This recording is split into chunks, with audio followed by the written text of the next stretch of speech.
This is the story of a high endeavor that tried and tested a woman in the remote background of Asia.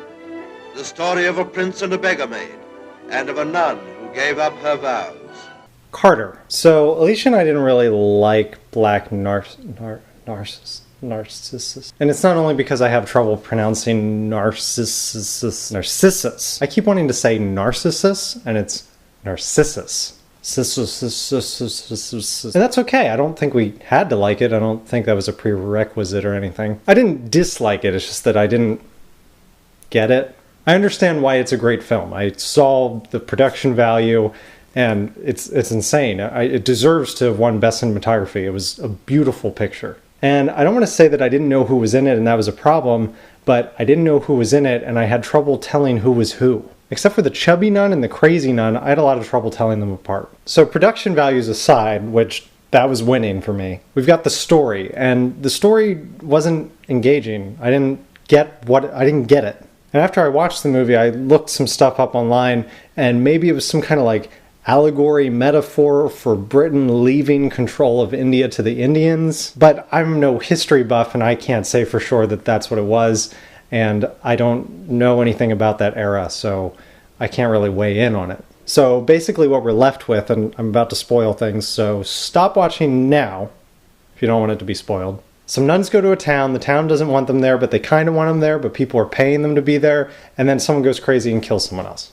And the crazy lady wanted the guy, but the main character didn't really want the guy because she was a nun, and she had some kind of past life that wasn't really explained very well. I don't know if the movie was just over my head, or if I would like the book more, but I didn't really get it at all. But that's okay. Everyone is entitled to their opinion, and I think I'm clearly in the minority as far as like critical eyes on this movie. I think most people like it, and I was confused. And furthermore, I think this format is broken. We wanted to do this kind of like back and forth Vlogbrothers style thing, but when we're talking about movies, I'm not sure it's going to work. So if you've watched 5 Things, you already might know about this, but Carter and I are thinking about doing something different. It's actually what I mentioned before we came up with this idea. I want to do a podcast. I don't get to talk about movies nearly as much on 5 Things as I guess I thought I might be able to, but the problem is most of the movies that I want to talk about aren't new. And it seems weird to include an old movie in a show that's weekly and seems kind of current. I don't want to suddenly start talking about a movie from 1995 or a movie from 1955. It's just out of place and doesn't belong. But a podcast is free form and freewheeling, and I think Carter and I could do a pretty good job with it. So one of us should probably get a webcam, and we should try this live, and we should get an audience reaction. We should see how well we converse and talk.